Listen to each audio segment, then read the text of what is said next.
Le Reflet, c'est le premier restaurant employant des personnes touchées par une trisomie 21. Ils sont accompagnés par une association aidant les porteurs de cette anomalie génétique à s'intégrer et s'épanouir. Au-delà des postes créés, ils arrivent ensemble à changer les regards. J'ai un de mes grands frères qui est porteur de trisomie 21 et donc dans le cadre de mon diplôme de fin d'études en architecture intérieure, j'ai voulu travailler sur l'intégration des personnes en situation de handicap. Donc l'idée c'était de créer un lieu dans lequel des personnes comme mon frère pourraient travailler comme tout le monde, être payées comme tout le monde et puis par la même occasion de pouvoir créer ce lien et cette rencontre qui a lieu assez peu souvent finalement entre ces personnes qu'on dit différentes et le reste de la société. Je travaille avec Thomas ici, dans la salle. Et tout d'un coup, il y a Farida à dire à Antoine, et elle a dit Antoine, tu travailles la salle et la cuisine. Et on mélange un peu comme ça.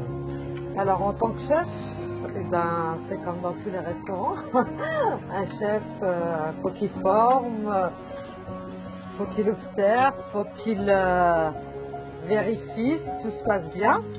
Mais encore plus ici au Reflet parce qu'on travaille avec des personnes extraordinaires qui font pas toujours attention. Donc on est un peu plus obligé à vérifier par rapport à d'autres restaurants, mais c'est chouette justement. Aujourd'hui, de plus en plus de personnes découvrent un lieu agréable et découvrent aussi justement un personnel avec un truc en plus. Voilà, c'est-à-dire ils rentrent, ils voient la carte, ils disent « Ah, ça n'a pas l'air mauvais » et en rentrant, eh bien ils se disent « Ah là, il se passe quelque chose ».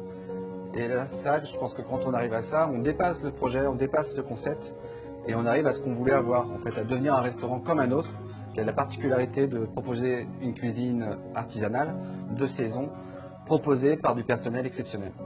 Donc voilà. Et ça a tout son sens.